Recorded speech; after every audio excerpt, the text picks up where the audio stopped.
Spread the news! It is possible to skew objects in Create Studio Pro. Keep watching and I'll show you how. Oh, I am so happy. This is Randy with another Create Studio Pro tutorial. In an earlier tutorial, I was moaning because there was no skew property in Create Studio Pro. I remember. Well, apparently there was a way to skew objects. Why didn't you know about that? Turns out it is a hidden feature. What? That's crazy. I know, right? Everyone should know about it. My interrupting neighbor is correct. Everyone should know how to skew. So let's shed some light on this hidden feature. First, a huge thank you goes to one of my subscribers, Scammers and Cheaters Exposed, who left a comment saying it is possible to skew in Create Studio Pro and revealed the secret. To illustrate, I will have Harry dancing because it has a lot of leg motion. If you ever tried to cast shadows, you know that the most difficult thing to get right is the shadow where the feet touch the ground. Without the ability of skewing, it was necessary to rotate the shadow in all three axes.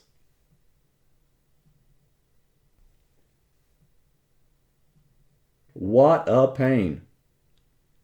The better way is to skew the object. So how do we do that? Let me reset Harry by hitting Command Z several times.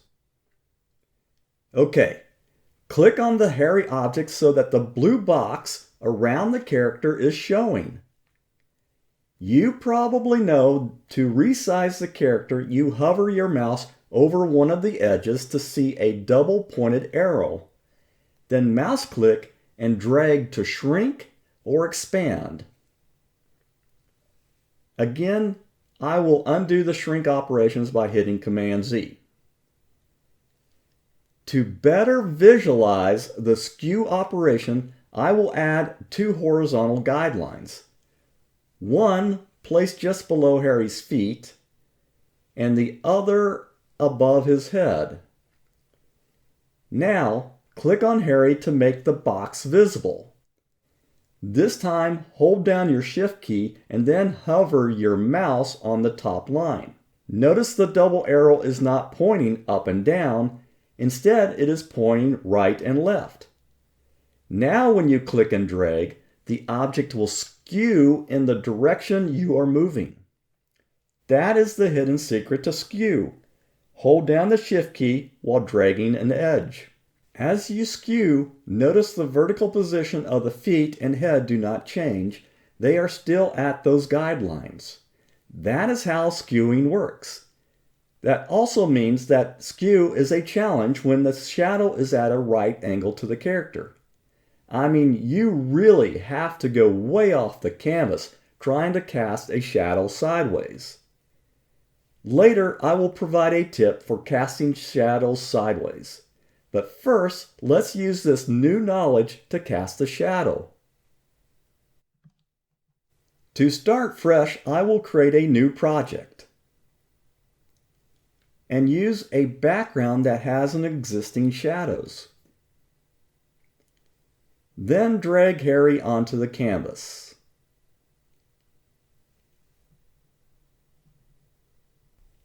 Change the action to dancing.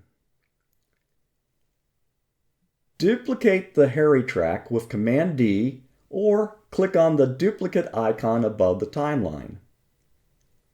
Select the top track and lock so we don't mistakenly change it. The lock track has these shaded bars. Since the lower track will be the shadow, we need to change to a solid black color. Open the Effects folder by clicking on the star on the far left. Click and drag Color Fill onto the bottom track. In the top right, click on the Overlay word and the Color Fill property menu appears. Change the yellow color to black. The shadows in the background are going from right to left, which means the shadow will nearly be at a right angle to the character. So here's the tip to cast a shadow sideways. First, shrink the size of the shadow by dragging the top edge down. Stop when the character is about the size of the locked character's shoes. Next, use the skew operation to cast the shadow to the left. Reposition the shadow so the feet position matches the character's feet.